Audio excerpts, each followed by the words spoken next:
দেখছেন জেলার সারাদিন জহিতা রয়েছে আপনাদের সঙ্গে। বজবজে চলল গুলিবিদ্ধ রায়পুর অঞ্চলের যুব তৃণমূল সভাপতি কৃষ্ণ মণ্ডল। প্রকাশ্যে গুলি চালানোর ঘটনা বজবজ ২ নম্বর ব্লকের ডোঙারিয়া ৭৫ নম্বর রোডে। সাত সকালে বাইকে ধাওয়া করেছিল কয়েকজন দুষ্কৃতী। বুঝতে পারেননি রায়পুর অঞ্চলের যুব তৃণমূল সভাপতি কৃষ্ণ মণ্ডল। অভিযোগ, চলন্ত বাইক থেকে তৃণমূল নেতাকে লক্ষ্য করে গুলি ছোড়ে দুষ্কৃতীরা।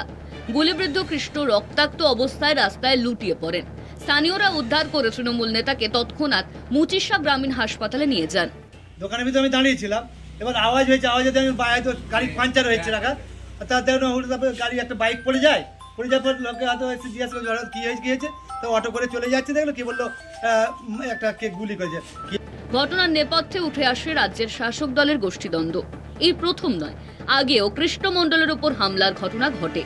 দাবি গুলিবিদ্ধ তৃণমূল নেতার বাবার।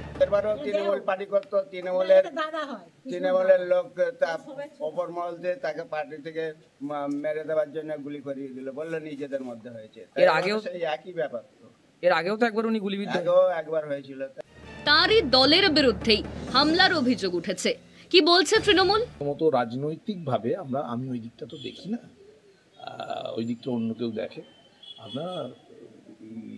আমি যেটুকু জানি ও তৃণমূল কংগ্রেসটা করে, যারাই করুক যেই করুক খুব অন্যায় করেছে, তার পুলিশ তদন্ত করুক। রাজ্য জুড়ে অনৈতিক কাজ করে চলেছে শাসক দল ঘাসফুল শিবির। এটাই আদতে তৃণমূলের প্রকৃত চরিত্র, দাবি বিরোধীদের। এটা বাস্তব, পশ্চিমবঙ্গ এখন এরকমই পরিস্থিতি হয়েছে। এলাকা দখল, আজকে বেআইনি প্রজেক্ট প্রমোটিং, তোলাবাজি, এটাই চলছে এই তৃণমূল সরকারের আশীর্বাদে।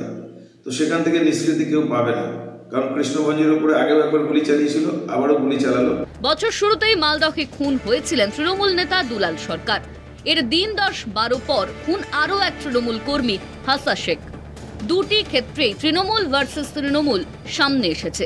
এবার বজবজ গুলিকাণ্ডে সেই একই ঘটনা। একের পর এক দলীয় বিবাদের অভিযোগ দলের অন্দরে শৃঙ্খলা ও সার্বিকভাবে নিয়ন্ত্রণের বিষয়টিকে প্রশ্নের মুখে দাঁড় করিয়ে দিয়েছে। বজবজ থেকে শুভ্রজিৎ চক্রবর্তীর রিপোর্ট, কলকাতা টিভি।